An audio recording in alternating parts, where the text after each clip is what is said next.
محمد طيب الأخلاق واشيا يا نبي يا إمام الحرمين سلام عليك يا نبي سلام عليك سيدي يا نبي يا إمام الحرمين محمد وأمي التي زرقين عدو يا نبي يا إمام الحرمين سلام عليك يا نبي سلام عليك سيدي يا نبي يا إمام الحرمين محمد لم يزل نور الميلاد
اللهم صل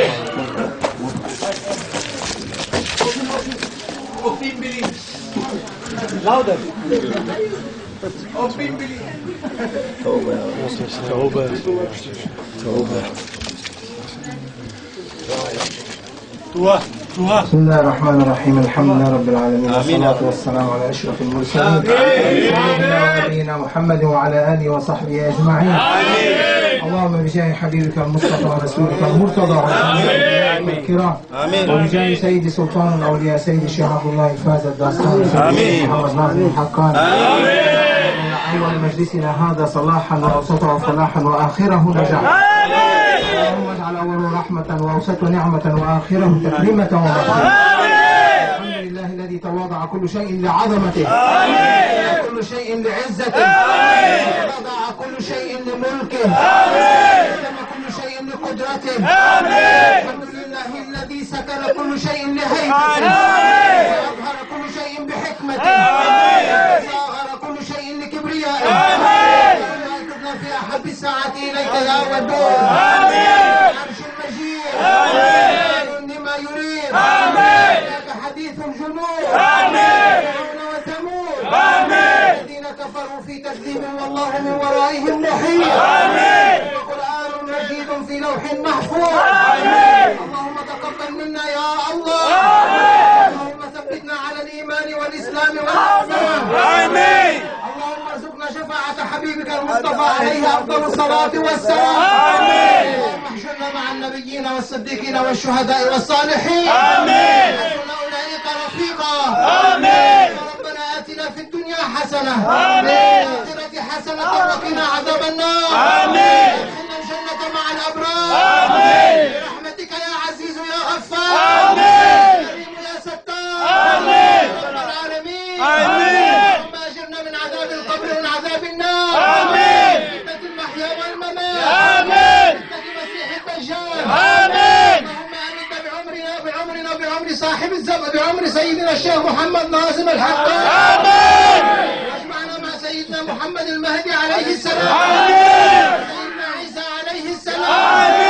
اللهم إنا نسألك من خير ما سألك منه سيدنا ونبينا محمد صلى الله عليه وسلم، ونستعيذك من شر ما استعاذك منه سيدنا ونبينا محمد صلى الله عليه وسلم. اللهم ارزقنا علم اليقين، عين اليقين. وصلى الله على سيدنا ونبينا محمد وعلى آله وصحبه أجمعين. سبحان ربك رب العزة عما يصفون، وسلام على المرسلين، والحمد لله رب العالمين.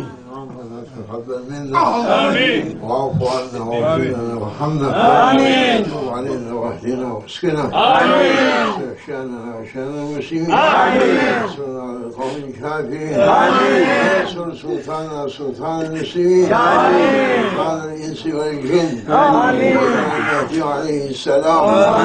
أجره الله، أجابنا الله، أجده الله، أجابنا الله، أيده الله، أجابنا الله، مكنه الله، أجابنا الله. بحرمة ما نزلت عليه سورة الفاتحة.